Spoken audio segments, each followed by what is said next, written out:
ক্রিকেটের ব্যস্ততা যেন কাটছেই না ক্রিকেটারদের। মাঠে ক্রিকেটারদের থেকে আসছে মিশ্র ফলাফল।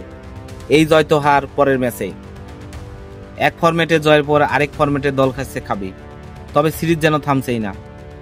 নেদারল্যান্ড সিরিজ খেলে এশিয়া কাপ, সেখান থেকে আফগানিস্তান সফর।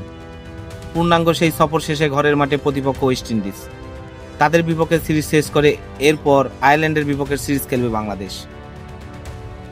ডিসেম্বরের শুরুর সপ্তাহে শেষ হবে সেই সিরিজ। এরপর ডিসেম্বরের মাঝ সপ্তাহে শুরু হবে বিপিএল। তার আগে বিশ্রাম পাওয়ার কথা ছিল ক্রিকেটারদের, তবে এর মাঝে এসেছে আরেকটি সিরিজের প্রস্তাব। সেটি আবার ত্রিদেশীয় সিরিজের, সেটিও আবার শ্রীলঙ্কার মাটিতে।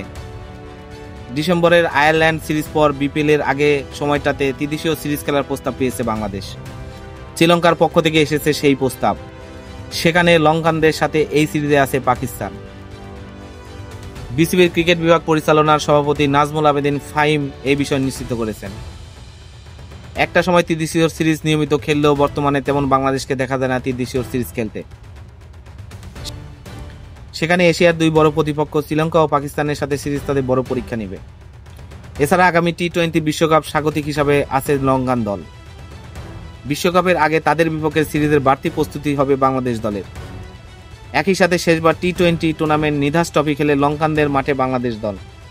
এর ধারাবাহিকতায় আবারও লঙ্কানদের মাঠের দাওয়াত পেয়েছে টাইগাররা। নিশ্চিত না হলেও শোনা যাচ্ছে মূলত এই সিরিজ খেলার প্ল্যানে ছিল আফগানিস্তান। তবে সাম্প্রতিক সময়ে আফগানিস্তান ও পাকিস্তানের সম্পর্কে দ্বৈরথ্য সৃষ্টি হয়েছে। দুদেশের সম্পর্ক ক্রিকেটেও প্রভাব ফেলেছে, ফলে একসাথে সিরিজ খেলতে নারাজ তারা। সে কারণে এবার বিকল্প প্রতিপক্ষ ভাবছে শ্রীলঙ্কা, আর সেখানে প্রস্তাব বাংলাদেশকে।